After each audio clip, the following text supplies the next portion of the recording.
नमस्कार दोस्तों, स्वागत है आप सभी का मैथे मैजिक्स में। कैसे हैं सब लोग? बढ़िया मज़े में। चलिए, सभी का स्वागत है आज के बड़े ही फ्रेश मॉर्निंग के फ्रेश वीडियो में। Good morning to all. So बच्चों, सभी को पता है मैंने लास्ट वीडियो लेक्चर में आपका 11th का chapter number 4 which one determinant and matrices नाम का चैप्टर मैंने स्टार्ट किया था। आपको पता है भाई क्यों स्टार्ट किया था?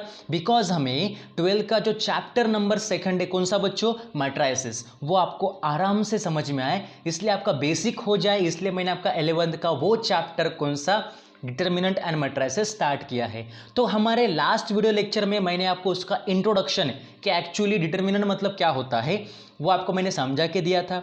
उसके अंदर आपको मैंने ये भी समझा के दिया बच्चों, क्या बच्चों, कौन सा कंटेंट आपको समझा के दिया कि वहाँ पे आपको ऑर्डर 2 मिला और ऑर्डर 3 भी मिला बच्चों, बराबर। तो आपको ये भी मैंने समझाया कि अगर ऑर्डर 2 है इसका मतलब क्या होता है, it means the determinant consist of 2 rows and 2 columns. May I correct? सबको समझ में आ रहा है, दिमाग में जा रहा है ना? और अगर ऑर्डर 3 होगा then we say that determinant has 3 rows and 3 columns. Okay, understood, very good. बड़ी ही सिंपल बात थी, आपको समझ में आया होगा कि किसी भी डिटर्मिनेंट का अगर ऑर्डर 2 होता है then we say that it has 2 rows and 2 columns, और किसी भी डिटर्मिनेंट का अगर ऑर्डर 3 होता है then we say that 3 rows and 3 columns. और इसका सोल्यूशन कैसे निकालते आपको मैंने बोला था कि अगर ऑर्डर 2 में रहा, अगर समझे मैंने यहाँ पे कोई भी ए बी सी डी एक मैंने लिया है डिटर्मिनेंट जिसका ऑर्डर 2 होगा। वाई? बिकॉज देखिए आपको दिख रहा होगा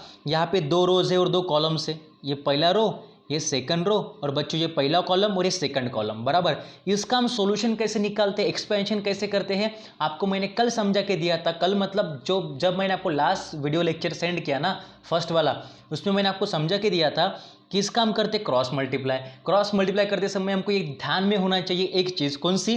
कि क्रॉसिंग करते समय फर्स्ट रो का जो पहला एलिमेंट है, मतलब फर्स्ट रो इज R1, उसका पहला एलिमेंट कौन सा होगा? ए, उसका मल्टीप्लिकेशन होगा सेकंड रो के सेकंड एलिमेंट से, मतलब सेकंड रो का सेकंड एलिमेंट होगा डी, तो ए इंटू डी होगा।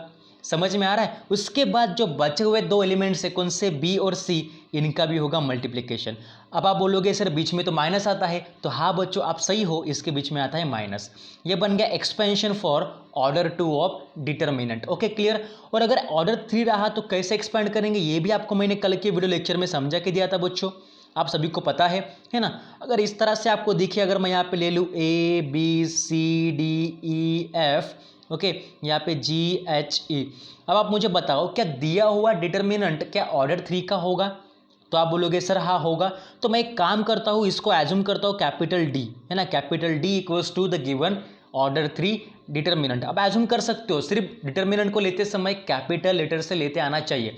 एलिमेंट्स आपके उसके अंदर स्मॉल हो सकते हैं, जो हमने एलिमेंट्स लिए ना A B C D E F G, है ना, एच ई, है ना, तो ये सभी के सभी एलिमेंट स्मॉल तो हो सकते हैं, पर जो भी आप ये लेते हो क्या डिटर्मिनेंट का जो मेन कॉम्पैक्ट है वो आपका कैपिटल में होना चाहिए। तो मैंने एज्यूम किया है कैपिटल डी होगा, बराबर। अब इसको हमें क्या करना है? एक्सपेंड करना है, मतलब सॉल्व करना है। तो हम लोग सॉल्व कैसे करते हैं? ऑर्डर 3 के किसी भी दिए हुए डिटर्मिनेंट को कैसे सॉल्व करते हैं बच्चों, आपको पता है, मैंने आपको बताया था लास्ट वीडियो लेक्चर में, बड़े आराम से करेंगे। तो पहली चीज़ हमारी होती है, first of all we focus on the first row, ये हमारा पहला रो होगा। और हम क्या करते हैं, जब हम ऑर्डर 3 के डिटर्मिनेंट को सॉल्व करते हैं तो हमारा पूरा का पूरा फोकस या ऑब्जर्वेशन कहाँ पे होता है? फर्स्ट रो पे होता है, जिसमें 3 एलिमेंट्स है, कौन से? A B C. तो हम रखेंगे पहला एलिमेंट ए, बराबर। और जब भी हम पहला एलिमेंट रखते हैं तो हम चेक करते हैं कि वो एलिमेंट कौन से रो में आ रहा है, कौन से कॉलम में आ रहा है। तो आप बोलोगे सर जो ए वाला एलिमेंट है वो फर्स्ट रो में आ रहा है और फर्स्ट कॉलम में आ रहा है। तो हम क्या करते हैं, फर्स्ट रो को छोड़ के और फर्स्ट कॉलम को छोड़ के जो भी आपके एलिमेंट्स बचते हैं, the remaining elements return in the form of order 2, मतलब जो आपके एलिमेंट से बचे हुए कौन से बेटा? E F H E. तो क्या करोगे, उसको आपको लिखना पड़ेगा ऑर्डर 2 में ई एफ एच ई। हम इसको ऑर्डर 2 में लिख क्यों सकते हैं? बिकॉज देखिए यहाँ पे एलिमेंट 4 है और ऑब्वियसली यहाँ पे रो भी 2 होंगे और कॉलम भी 2 होंगे। समझ में आ रहा है? चलिए, अब तो ये हो गया ए के लिए। इसके बाद आएगा सिंबल माइनस। समझ में रखना, जब भी आप ऑर्डर 3 को एक्सपेंड करते हो तो पहले प्लस आता है ए के आगे, उसके बाद माइनस। ओके, देन देखिए अभी रखोगे सेकंड एलिमेंट बी, और बी को रखने के बाद फिर से आप लोगे ऑर्डर 2। तो ऑर्डर 2 किसका लेना है आप कैसे डिसाइड करोगे? तो आपको ये चेक करना है कि जो एलिमेंट बी होगा वो कौन से रो में आ रहा है। आप फिर से बोलोगे सर एलिमेंट बी भी फर्स्ट रो में आ रहा है, पर कौन से कॉलम में आएगा? ये सेकंड कॉलम में आएगा। अगर सेकंड कॉलम में आएगा तो बचे हुए एलिमेंट्स कौन से होंगे? डी एफ जी ई। तो यहाँ पे लिख दो डी एफ जी ई। समझ में आया आपको? बड़े ही आसान से। और लास्ट में आपका सिंबल आता है प्लस, और बचा हुआ लास्ट एलिमेंट है सी, तो यहाँ पे सी लिख दो। और सी के साथ जो आता है ऑर्डर 2 में मैं नीचे लिखता हूँ क्योंकि वहाँ पे जगह नहीं है सी के साइड में। तो अभी सी के साथ क्या आएगा? आप बोलोगे बड़े आराम से कि सर सी आएगा फर्स्ट रो में, तो फर्स्ट को छोड़ दो, और सी आता है थर्ड कॉलम में, थर्ड कॉलम को छोड़ दो। क्या बचा? डी ई जी एच। तो यहाँ पे आएगा बच्चों डी ई और यहाँ पे जी और H. Understand? Very easy, not difficult and not complicated. Okay understand? ये हमने कल के वीडियो में पढ़ा था, कुछ एग्जांपल्स भी किए थे। आज पढ़ने वाले उसके नेक्स्ट वाला पार्ट। तो स्वागत है आप सभी का मैथमेटिक्स में। चलिए बढ़ेंगे आगे।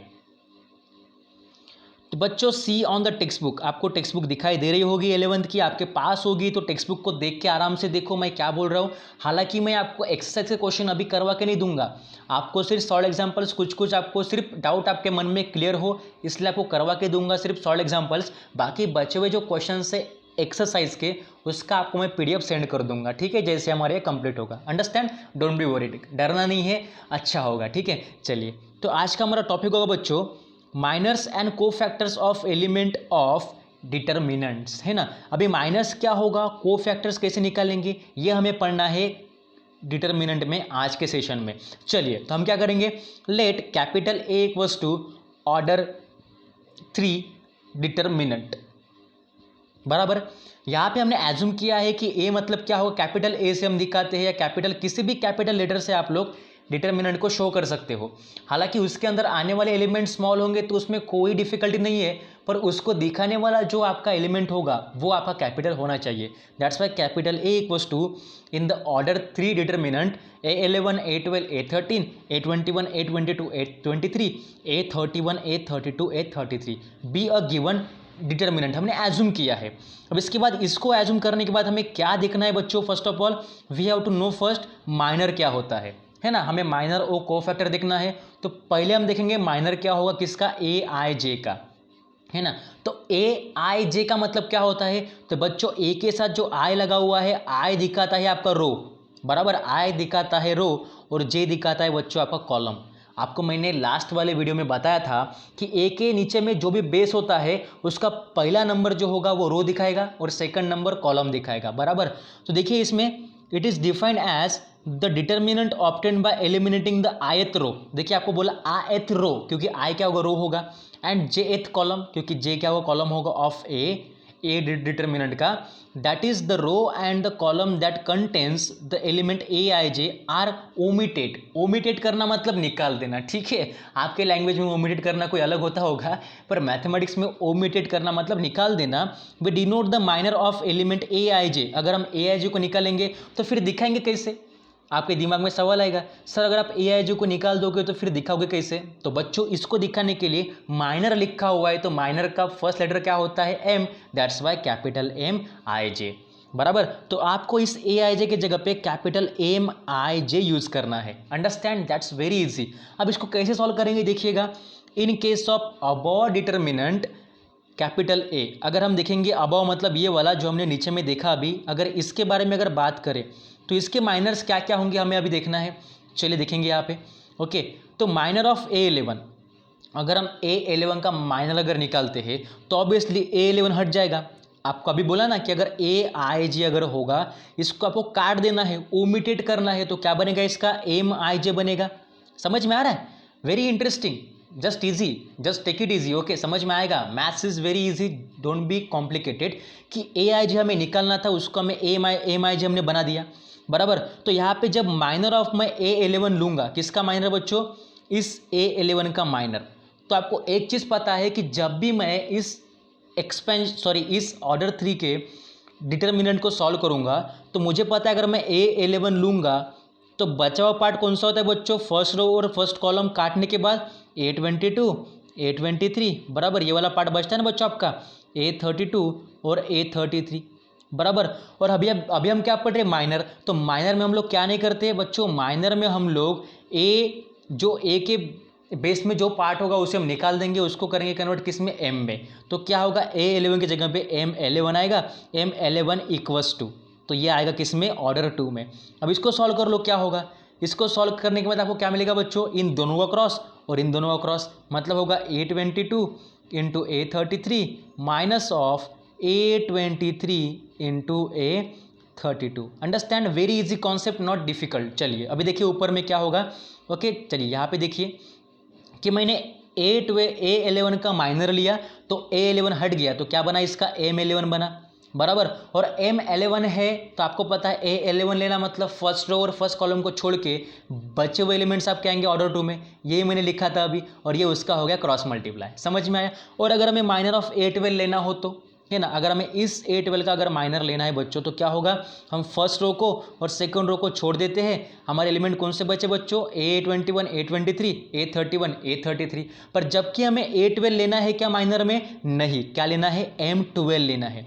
सिंपली आपको स्मॉल a को कैपिटल M में कन्वर्ट करना है, बाकी कुछ भी नहीं है इसमें। माइनर में ध्यान रखना आपको कैपिटल M के हिसाब से निकालना पड़ता है, ठीक है। तो यहाँ पे क्या बनेगा, देखिए बच्चों, यहाँ पे बनेगा आपका m, एक मिनट रुकेगा बच्चों, ओके वेरी गुड, a12 क्या होगा, m12 होगा। और आपको पता है m12 क्या दिखाता है, 1 मतलब पहले रो में और 2 मतलब सेकंड कॉलम में। तो पहला रो सेकंड कॉलम छोड़ने के बाद आपको क्या मिलता है बच्चों, ऑर्डर 2 में a21 a23 a31 a33। अब इनका ले लो क्रॉस मल्टीप्लाई, तो क्या बनेगा, a21 a33 minus a31 into a23। Understand, very easy. अभी देखिए फर्स्ट रो का लास्ट एलिमेंट बचा है आपका कौन सा बच्चों, a13, और आपको सिर्फ माइनर्स उसी के निकालने हैं जो आपके पहले रो में बिलोंग करते हैं एलिमेंट्स, जैसे हमने एक्सपेंशन किया था अभी ऑर्डर 3 का, उसी तरह से, ठीक है।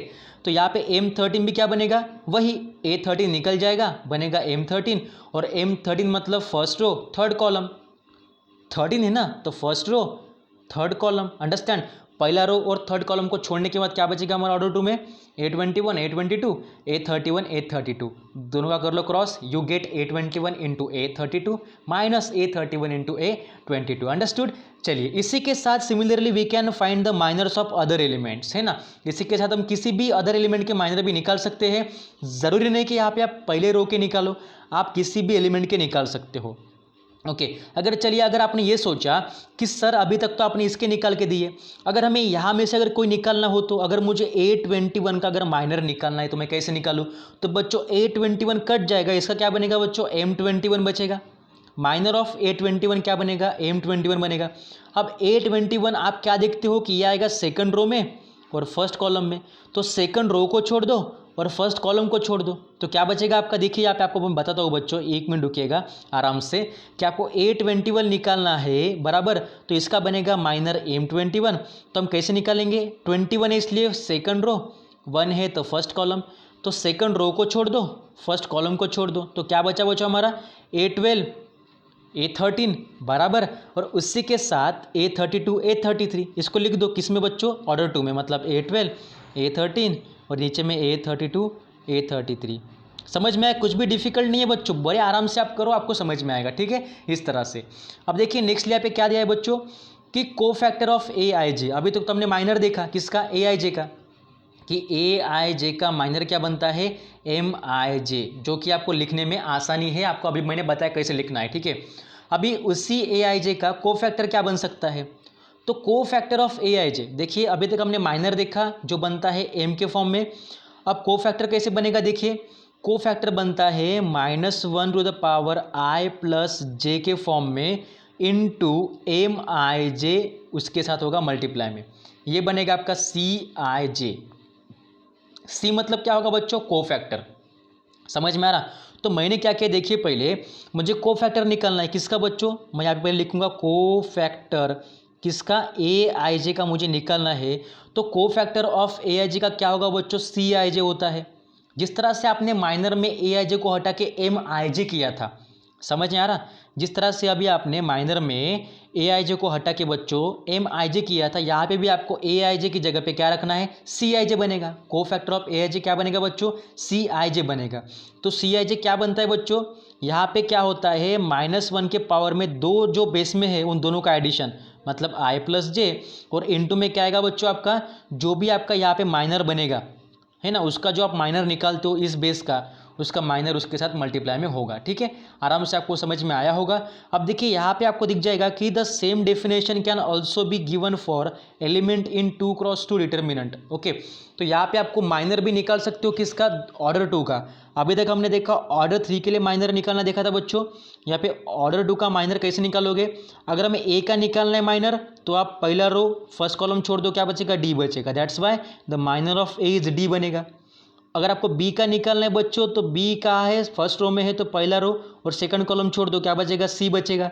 That's why the minor of b is c, then minor of c is b and minor of d is a. Okay, समझ में आया। और कोफैक्टर क्या होता है बच्चों, कोफैक्टर मतलब जिस फैक्टर का आप लोग माइनर निकालते हो उसका कोफैक्टर निकालो, तो -1 के पावर में जो भी बेस होता है उन दोनों का एडिशन, जैसे यहाँ पे लिया है i प्लस जे, और जो आपका माइनर निकलता है एम आई जे, उनके साथ उसका मल्टीप्लिकेशन। समझ में आया, इंटरेस्टिंग, वेरी इजी। चलिए करेंगे कुछ एग्जांपल्स, आपको समझ में आ जाएगा। चलिए देखिए क्या हमें क्या बोल रहा है बच्चों सॉल्व एग्जांपल में।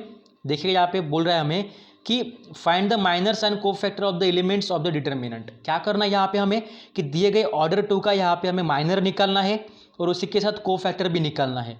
ओके, तो माइनर हम लोग कैसे निकालते हैं बच्चों, आपको पता है अगर मुझे 2 का माइनर निकालना है तो 2 कहाँ पे आता है, M11 के प्लेस में आता है कि नहीं आता। आपको कंपेयर करना है बच्चों इससे। देखिए कंपेयर करने के लिए मैंने आपको लिखा है कि here A11 A12 A21 A22, क्योंकि ऑर्डर 2 है इसलिए। अगर ऑर्डर 3 होता तो क्या लिखते, A11 A12 A13, उसके बाद A21 A22 A23 A31 ऐसे लिखते हैं आप लोग। ठीक है, ऑर्डर 3 रहा तो, पर यहाँ पे ऑर्डर 2 दिया हुआ है इसलिए क्या लिखेंगे, सिर्फ A11 A12 A21 A22। तो ये इसके साथ इसको कंपेयर कर लो, तो आपका A11 बनेगा 2, A12 बनेगा -3, A21 बनेगा 4 और A22 बनेगा 7। अब इसका हमें क्या निकालना है बच्चों, फर्स्ट ऑफ ऑल माइनर्स निकालने हैं। माइनर हम लोग कैसे निकालते हैं, पहले A11 का निकालते हैं माइनर्स, हम निकालते हैं माइनर पहले A11 का। पर जब कि हमें पता है माइनर निकालते समय आप लोग A11 लिखते हो क्या, नहीं, तो क्या लिखना है बच्चों, आपको वहाँ पे M11 लिखना है। और M11 लिखते समय आपको ये चेक करना है कि M11 है, इसका मतलब फर्स्ट रो और फर्स्ट कॉलम है, बराबर। तो पहला रो और पहला कॉलम छोड़ दो, तो क्या होगा, अगर आप A11 का पहला रो और पहला कॉलम छोड़ दोगे तो यहाँ पे A11 क्या बनेगा, 2 बनेगा, है ना। तो पहला रो छोड़ दो और पहला कॉलम छोड़ दो, तो क्या बचेगा बच्चों, यहाँ पे 7 बचेगा। तो आपका M11 आएगा 7। समझ में आया, बड़ा ही आराम से हमने किया कि यहाँ पे आपको चेक करना था कि A11 मतलब क्या होता है, 2 होता है। तो 2 कहाँ बिलोंग कर रहा, फर्स्ट रो और फर्स्ट कॉलम में, तो क्या बचा 7, जो आपका बनेगा M11 = 7। क्लियर। अब इस M11 = 7 के बाद M11 की हेल्प से आप लोग निकाल सकते हो कोफैक्टर, मतलब C11। सी मतलब कोफैक्टर कैसे निकालते हो कि -1 टू द पावर।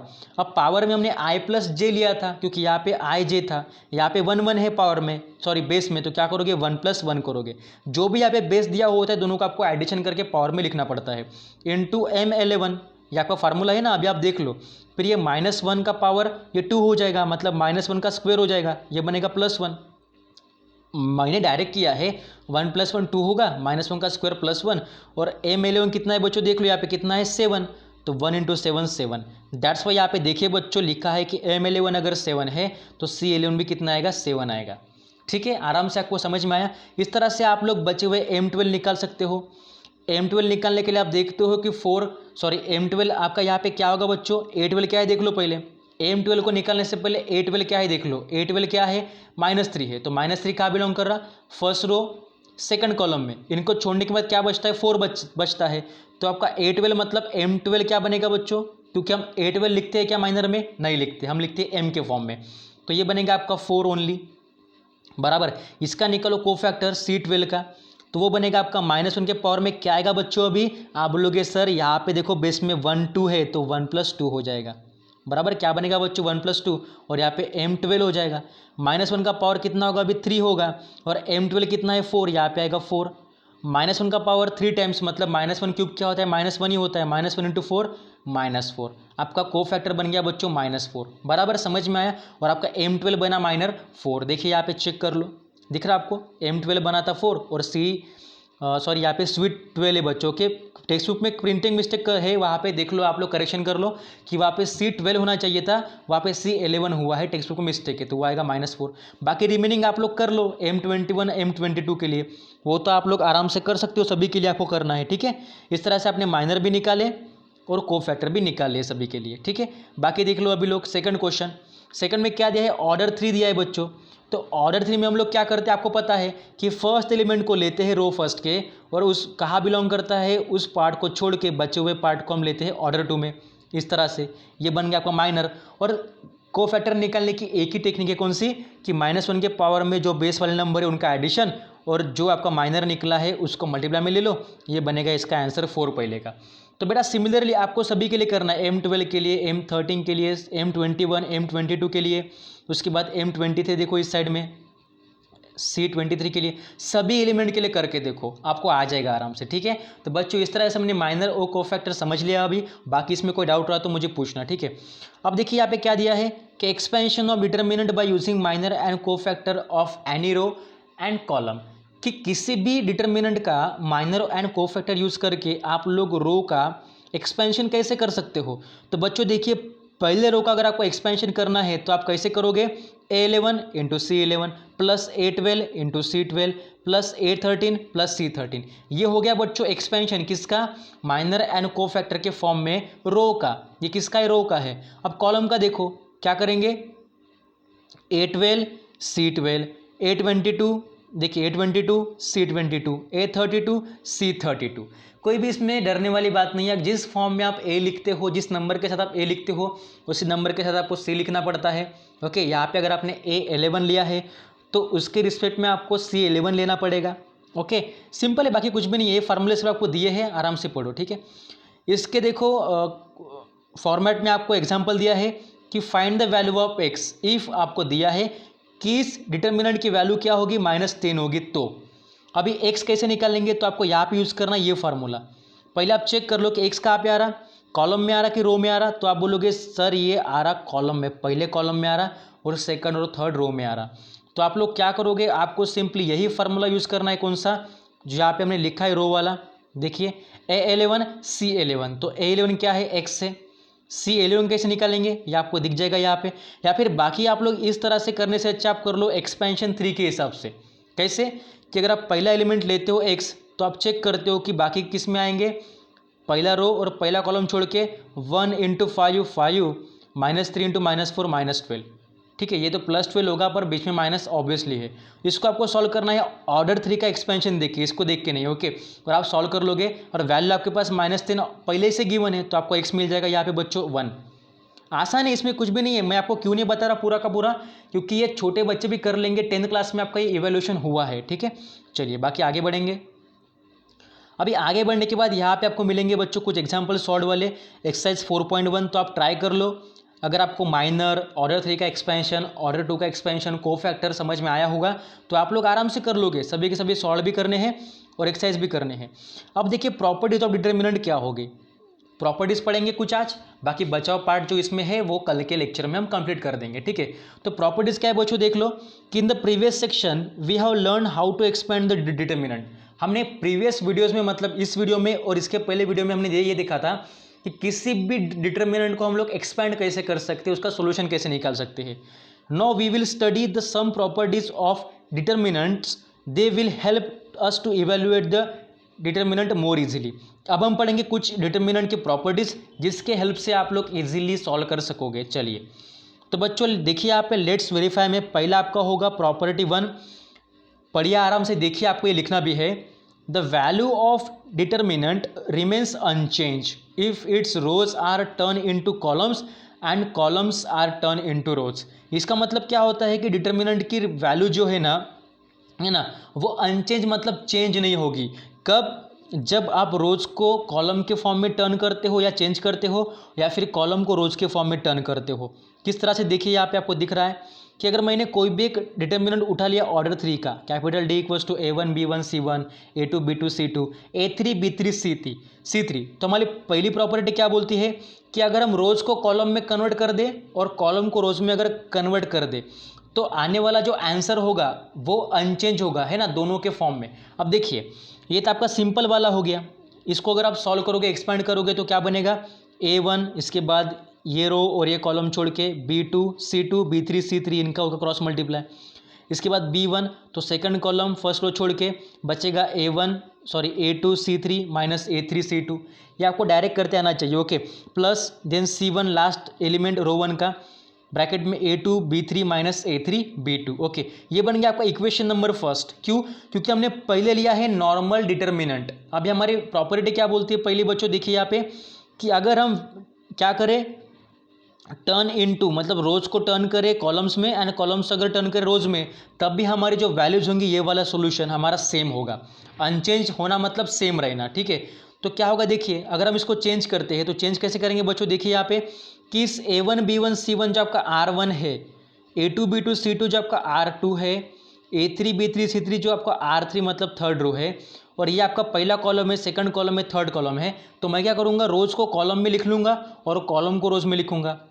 तो अगर मैंने पहले रो को कॉलम में लिखा तो क्या बनेगा, देखिए ये A1 B1 C1 कॉलम में आएगा, देखो A1 B1 C1, समझ में आ रहा। और अगर सेकंड रो को मैंने सेकंड कॉलम में किया तो A2 B2 C2, third row को मैंने अगर थर्ड कॉलम में किया तो A3 B3 C3, और उसी तरह से मैंने पहले कॉलम A1 A2 A3 को यहाँ पे रो में किया तो क्या बना, A1 A2 A3। समझ में आया, मैंने सिंपल कुछ भी नहीं किया, दिए हुए इस नॉर्मल डिटर्मिनेंट को एक्सचेंज किया, रोज को कॉलम में, कॉलम को रोज में। तब चेक करो कि इसका जो आंसर निकला है और चेंज करने के बाद भी जो आंसर आएगा क्या वो सेम है क्या। तो हम चेक करते हैं, तो चेक कर लो, यहाँ पे आएगा A1 B2 C3 minus B3 C2। देखिए पहला हमारा पार्ट सेम है बराबर, देन माइनस भी सेम है। इसके बाद देखो A2, उसके बाद आएगा यहाँ पे B1 C3 minus C1 B3 plus A3 B1 C2 minus C1 B2। अब यहाँ पे आपको दिखने में आएगा B1 C1 और यहाँ पे आएगा A2 A3, पर जब भी आप इसको सॉल्व करोगे, पूरे के पूरे सॉल्व करके देखो, आपको मैं करवा के दिखाता हूँ, एक काम करता हूँ। देखिए इसको आप अगर सॉल्व करोगे तो देखिए A1 क्या बनेगा, A1 into B2 into C3, इसको मल्टीप्लाई करने के बाद ये minus as it is, again A1 into B3 into C2 बराबर, अभी उसके बाद ये minus as it is, then B1 into A2 into C3 बराबर, अगेन ये B1 माइनस आपका माइनस माइनस प्लस हो जाएगा, then B1 A3 then C2, बाकी लास्ट वाला प्लस आपका as it is, then C1 से करो अभी इसको multiply, C1 A2 B3 minus of C1 A3 B2। अब यहाँ पे देखिए कुछ कैंसिल होता है क्या, आपको कैंसिल करता भी आना चाहिए, ठीक है। चेक कर लो कुछ कैंसिल होता है क्या। तो आपने चेक किया, यहाँ पे A1 B2 C3 है, तो यहाँ पे कई और आपको A1 B2 C3 दिख रहा क्या। तो आप लोग ऑब्जर्व कर लो कि A1 B2 C3 आपको दिख रहा है क्या। तो हमने चेक कर लिया बच्चों, तो यहाँ पे A1 तो है पर B2 नहीं है, यहाँ पे A2 है, यहाँ पे A3 है, यहाँ पे A2 है, यहाँ पे A3 है, ठीक है। तो ये कैंसिल नहीं होगा पहला। सेकंड देख लो कि minus A1 B2 C2 B3 C2 को कैंसिल करने के लिए क्या प्लस A1 B3 C2 है क्या। तो मैंने चेक किया, तो बच्चों चेक करने के बाद मुझे यहाँ पे ध्यान में आया बच्चों कि यहाँ पे ऐसा भी कोई एलिमेंट नहीं है, ठीक है। देखिए यहाँ पे आपको दिख रहा क्या, A1 B3 C2। तो आप बोलोगे सर यहाँ पे A1 तो पहले में ही था, B3 भी आपके जो है B3 यहाँ पे दिख रहा है आपको, कहा गया बच्चों B3 है, पर यहाँ पर A2 है ना। इस तरह से यहाँ पे कैंसिल करना मुश्किल हो सकता है, ओके। तब इसको आप जब सॉल्व करोगे तो आपका जो आंसर निकलेगा इसका, और ये जो आप इसको आप इस तरह से अगर निकलोगे, जिस तरह से मैंने इसको इस फॉर्म में लिखा है, देखिए एक बार और सुनिए मैंने क्या बोला, कि जिस तरह से हमने इस एक्सपेंशन को इस फॉर्म में लिखा है, जो मैंने यहाँ पे लिखा है, अगर उसी तरह से अगर आप इस एक्सपेंशन को भी अगर आप इसी फॉर्म में अगर लिखते हो तो आपको सभी के सभी सेम एलिमेंट्स मिलेंगे, है ना। दैट्स वाई प्रॉपर्टी 1 क्या बोलती है कि if we turn the rows into column and column into rows then the value of determinant remains unchange. तो वैल्यू क्या नहीं होगी, चेंज नहीं होगी दोनों की, ठीक है। मतलब जो वैल्यू यहाँ से निकलेगी इस डिटर्मिनेंट से, वही वैल्यू यहाँ से भी निकलेगी, दोनों वैल्यूज़ कभी भी डिफरेंट नहीं होगी अगर आप रोज या कॉलम को चेंज करते हो तो आपस में सभी के सभी। ये होगी पहली प्रॉपर्टी। देखिए उसको सॉल्व यहाँ पे करके भी दिया है, ठीक है, समझ में आ रहा। चलिए इट मीन्स D=D1। ये हमने जो चेंज किया था उसको मैंने D1 बोला था, है ना। ये आपका नॉर्मल D था, और ये चेंज करने के बाद रोज़ को कॉलम में, कॉलम को रोज़ में, इसको D1 लिया था। तो जब दोनों को मैंने आराम से सॉल्व किया, देख लो दिख रहा है आपको। इसको सॉल्व करने के बाद आपको चेक किया होगा कि दोनों के दोनों एक्सपेंशंस सही है और सेम है। That's why from 1 and 2 D=D1। Clear. इसका एग्जाम्पल भी देख लो, ये वाला आपको दिख रहा होगा एग्जाम्पल, ये वाला कि अगर 1 2 -1 3 -1 2 0 2 1 अगर कैपिटल ए होगा, इसका आप कर लो एक्सपेंड, तो क्या होगा, पहले आप 1 को ले लो, क्या बचेगा -1 2 2 1 ऑर्डर 2 में, इसको सॉल्व कर लो, आपको मिलेगा आंसर -17। तो जब आप इस रोज को कॉलम में लिखते हो और इस कॉलम को रोज में अगर लिखते हो तब इसका आंसर क्या होगा देख लो। तो मैंने क्या किया, पहले इस रोज को कॉलम में लिखा, दिखे दिख रहा है इसमें A1 में, ए का A1 हो जाएगा जब आप इसको इंटरचेंज करते हो। अब इसको भी सॉल्व करने के बाद देखिए आपका जो आंसर निकला वो भी कितना निकला बच्चों, वो भी आपका आया -17। ओके, इसका भी -17 पहले का, इसका भी -17। That's why from 1 and 2 A = A1। अभी समझ में आया कि ऑर्डर 3 में आप जब भी रोज सारे के सारे रोज कॉलम के रिस्पेक्ट में और सारे के सारे कॉलम्स रोज के रिस्पेक्ट में अगर आप चेंज करते हो तो वहाँ पे दोनों जो डिटर्मिनेंट आपके आएंगे उनके वैल्यूज सेम होगी, चेंज नहीं होगी। ठीक है, ये हो गया आपका पहला। सेकंड प्रॉपर्टी देख लो कि इफ़ एनी टू रोज और कॉलम है ना, मतलब अभी हमने क्या देखा कि सारे के सारे रोज और कॉलम चेंज करना था। यहाँ पे क्या बोल रहा है प्रॉपर्टी 2 में कि इफ़ एनी टू रोज, मतलब कोई भी दो रोज या दो column of the determinant are interchange then the value of determinant changes its sign. समझ में आ रहा कि अभी हमने क्या देखा था पहले प्रॉपर्टी में कि अगर हम सारे के सारे रोज को और कॉलम को चेंज करते हैं तो वहाँ पे जो वैल्यूज आएंगी दोनों के लिए वो सेम होगी। और अभी सेकंड प्रॉपर्टी में क्या बोलता है कि अगर हम सिर्फ किसी भी दो रोज को या किसी भी दो कॉलम को आपस में जब हम इंटरचेंज करते हैं तो वहाँ पे बच्चों क्या होता है कि दोनों के लिए जो आंसर आएंगे उसमें सिर्फ क्या होगा, आंसर तो सेम होगा, बस उसका साइन चेंज होगा। मतलब एक में अगर प्लस होगा तो एक में माइनस होगा। देखिए यहाँ पे आपको दिखाता हूँ। ठीक है, इसका सॉल्यूशन आपको इसका आपको एग्जाम्पल तो मिल ही जाएगा, देखेंगे बाद में।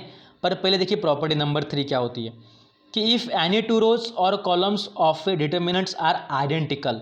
अभी देखिए कोई भी दो रोज और कॉलम अगर क्या है बच्चों, आइडेंटिकल है, मतलब सेम है। देखिए अगर आपको दिख रहा है इस तरह से 1 1 1 1 1 1, बाकी 2 3 4, यहाँ पे देखिए दो कॉलम्स क्या है बच्चों, सेम है, दोनों के पास सेम एलिमेंट्स है। उस टाइम पे क्या होगा, उस डिटर्मिनेंट का वैल्यू क्या होगा, 0 होगा। समझ में आ रहा है कि इफ एनी टू रोज और columns of a determinant are identical then the values of determinant is 0, है ना। अगर कोई दो रोज अगर सेम है तब भी 0 होगा, दो कॉलम अगर सेम है तब भी 0 होगा। ठीक है, ओके क्लियर, समझ में आया। चलिए प्रॉपर्टी नंबर 4 देखिए। अब आप बोलोगे सर आप इसके एग्जाम्पल क्यों नहीं करवा के दे रहे, तो बच्चों आपको पहला प्रॉपर्टी समझ में आया। ओके, सेकंड प्रॉपर्टी भी उसी तरह से है। सेकंड में आप लोग क्या कर लो, इस एग्जाम्पल को उठा लो। अगर आप यहाँ से किसी भी दो रोज को चेंज करते हो दो कॉलम में, ओके, या दो कॉलम को दो रोज में, तो जो भी आपका आंसर आएगा बच्चों, है ना, जो भी आपका आंसर आएगा दोनों के लिए, वहाँ पे क्या होगा बच्चों, जिस तरह से यहाँ पे क्या आया था 17, यहाँ पे बच्चों क्या आया था -17। अगर यहाँ पे -17 आएगा तो यहाँ पे +17 आएगा, किसमें, प्रॉपर्टी सेकंड में। वहाँ पे क्या होता है, सिर्फ आपको दो रोज और दो कॉलम चेंज करने हैं और आंसर जो आएगा दोनों के लिए वहाँ पे सिर्फ एक में प्लस होगा तो एक में माइनस होगा। ठीक है, चलिए प्रॉपर्टी नंबर 3 क्या बोलती है कि किसी भी अगर डिटर्मिनेंट में दोनों के दोनों रोज अगर सेम है या फिर क्या है, आइडेंटिकल है, या फिर कॉलम्स अगर क्या है, सेम है, then the value of determinant is 0। Clear, property number 3 हो गई। अब देखिए फोर्थ वाली बच्चों, फोर्थ क्या बोलती है कि if each element of a row और a column of determinant is multiplied by a constant K then the value of the new determinant is K times the value of the given determinant. बराबर है ना कि अगर आप किसी भी देखो, अगर मैंने क्या कर लिया बच्चों, देखिए यहाँ पे अगर मैंने के मतलब क्या होता है, कांस्टेंट होता है, बराबर। अगर ये मेरे पास एक रो दिया है, कौन सा 2 3 2 4 1, एक मिनट रुकिए मैं इसको अच्छे से लिखता हूँ। क्या अगर मेरे पास कोई भी एक लिखा है मैंने डिटर्मिनेंट A = 1 2 3 4 5 6 7 8 9, और इस डिटर्मिनेंट के साथ अगर मैंने के मतलब एक कांस्टेंट अगर लिया मल्टीप्लाई में, अगर मैंने बाहर में यहाँ पे लिखा 4, बराबर, तो जो भी आपका सेकंड आएगा A1 वो चेंज होके आएगा ना, बिकॉज 4 × 1 क्या होगा बच्चों, भी 4 होगा। यहाँ पे क्या बनेगा, 4 × 1 4, 4 × 2 यहाँ पे 8 आएगा, 4 × 3 यहाँ पे 12 आएगा, 4 × 4 यहाँ पे 16 आएगा, 4 × 5 यहाँ पे 20 आएगा, बराबर, 4 × 6 यहाँ पे 24 आएगा, और नीचे में 4 × 7 28, बराबर, 4 × 7 28। एक मिनट रुकिए, यहाँ पे जगह नहीं है तो यहाँ पे देखिए 28 आएगा। ओके, या एक मिनट इसको लिख लेता हूँ अच्छे से मैं। ओके चलिए कोई बात नहीं है, सिंपल है कि मैंने क्या बोला कि अगर कोई भी एक रो में इस तरह से 1 2 3 4 5 6 अगर है, यहाँ पे 7 8 9 अगर है, ये आपका रो डिटर्मिनेंट ए अगर होगा, और इसके मल्टीप्लाई में अगर आप कोई एक कांस्टेंट लेते हो के, तो मैंने के जगह पे मैंने यूज़ किया क्या, यहाँ पे 3 अगर यूज़ किया तो इसका जो A1 निकलेगा बच्चों सेकंड डिटर्मिनेंट चेंज होके वो क्या बनेगा 3 × 1 यहाँ पे 3 आएगा, 3 × 2 6, 3 × 3 9 बराबर, यहाँ पे 3 × 4 12, 3 × 5 15, 3 × 6 18 और लास्ट में 3 × 7 21 और 3 × 8 24 और 3 × 4 12 अगेन। ओके, तो ये आपका बन गया बच्चों डिटर्मिनेंट फॉर ए कांस्टेंट के लिए कि क्या बोलता है कि इफ़ ईच एलिमेंट ऑफ रो, मतलब हर एक एलिमेंट रो या फिर कॉलम के क्या होंगे मल्टीप्लाई अगर करेंगे किससे, के से, कांस्टेंट के से अगर करोगे तो जो भी आपका न्यू डिटर्मिनेंट आएगा वो आपका के साथ मल्टीप्लाई में आ जाएगा। बराबर, क्लियर। चलिए प्रॉपर्टी 5 देखिए कि if each element of a row और column is express as the sum of two numbers then the determinant can be express as the sum of two determinants. मतलब आप लोग क्या कर सकते हो यहाँ पे कि आप दिए गए किसी भी डिटर्मिनेंट को सेपरेट कर सकते हो बच्चों। कैसे, देखिए जैसे यहाँ पे दिया है, देखो अगर a1 + x1 है, b1 + y1 है, c1 + z1 है, बाकी एलिमेंट्स तो सिंगल है, तो आप क्या कर सकते हो इनको सेपरेट लिख सकते हो। मतलब a1 को इनके साथ बराबर और साथ में x1 को भी इनके साथ, पर बीच में क्या आएगा प्लस आएगा। समझ में आ रहा है, इनको सेपरेटली भी आप लोग लिख सकते हो। ये बता रहा आपको प्रॉपर्टी नंबर 5। क्लियर। जब भी आपको दो एलिमेंट सम में दिखे तो उसके आप दोनों एलिमेंट्स को सेपरेटली एक डिटर्मिनेंट पे लिख सकते हो। ठीक है, सिर्फ बीच में क्या होना चाहिए, प्लस होना चाहिए या माइनस भी हो सकता है, कोई प्रॉब्लम नहीं है। अभी देखिए प्रॉपर्टी नंबर 6 कि if a constant multiplied of all elements of any row और column is added to the corresponding element of any other row then the value of new determinant so obtained is the same as that of the original determinant. The operation R I interchange R I plus K R J does not change the value of the determinant. इसका मतलब क्या है, देखिए कि अगर कोई भी एक constant multiple of all elements of any row and any column is added to the corresponding element okay of any other row then the value of new determinant so obtained is the same as that of the original determinant। मतलब देखिए जब भी आप किसी भी रोज या column को alternately change करके ऐड करते हो एक दूसरे में तो वहाँ पे जो आपको मिलेगा वो ऑपरेशन आपका क्या नहीं होगा, चेंज नहीं होगा। ठीक है, देखिए इसका एग्जांपल आपको दिख रहा होगा बच्चों यहाँ पे। ओके देखिए, ओके यहाँ पे देखिए इस साइड में। ठीक है, जस्ट टाइप कि अगर आपको ये देखिए R1 डायरेक्शन R2, इसका मतलब क्या होता है कि मैंने रो 1 को रो 2 में कन्वर्ट किया है। समझ में आ रहा। अगर मैंने क्या किया यहाँ पे कि R1 को बच्चों R1 + k × R3 में अगर कन्वर्ट कर लिया तो क्या बनेगा, देखिए इसका प्रॉपर्टी नंबर 6 क्या बोलती है कि अगर इस A के फॉर्म में जो आपका जो दिया है ऑर्डर 3, यहाँ पे अगर मैंने R1 को और 2 + के R3 अगर किया तो मैं क्या कर रहा हूँ, देखिए मैं R1 को चेंज कर रहा हूँ कैसे, R2 + के R3 करके।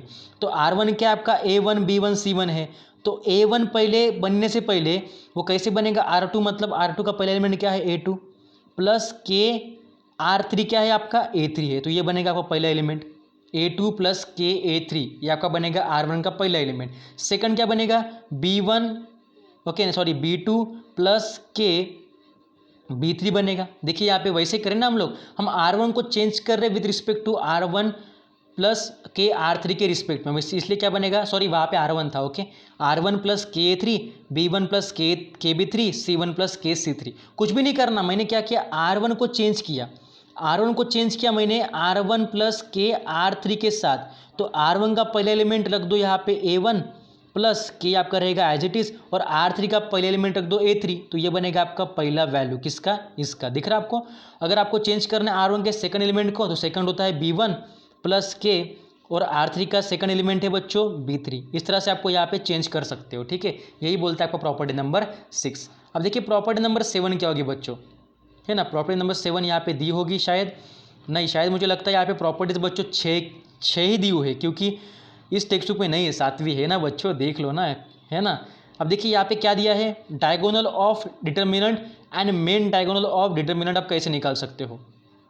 पढ़िए कि the main diagonal of determinant a is the collection of entries a I j where i equals to j okay, and main diagonal of determinant the set of all elements A11 A22 A33 to ANN is called the main diagonal of the determinant. Diagonal आपको निकालना पता है, अगर यहाँ पे एक square दिया है तो इसके बीच में जाने वाला ये क्या है बच्चों, डायगोनल है।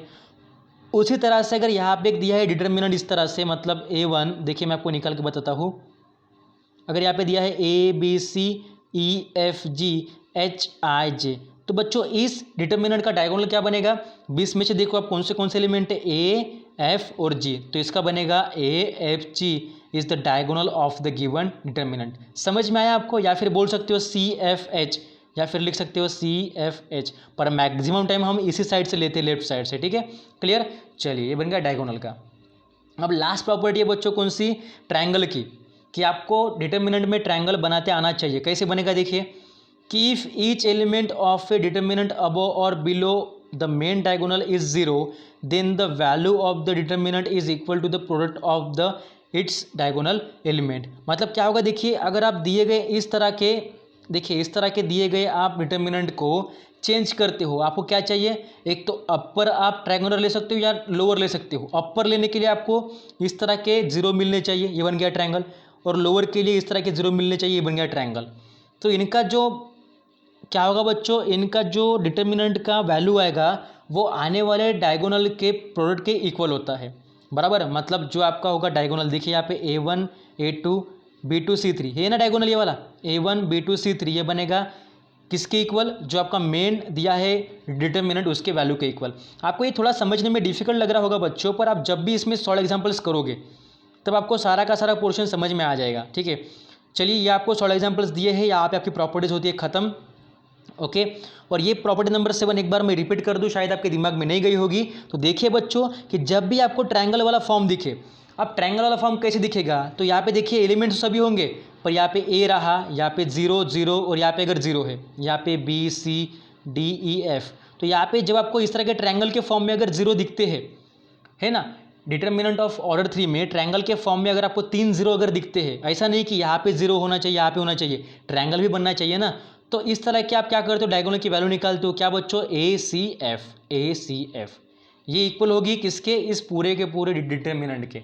समझ में आया? यही बताते हैं आपको प्रॉपर्टी नंबर 7 ट्रायंगल प्रॉपर्टी।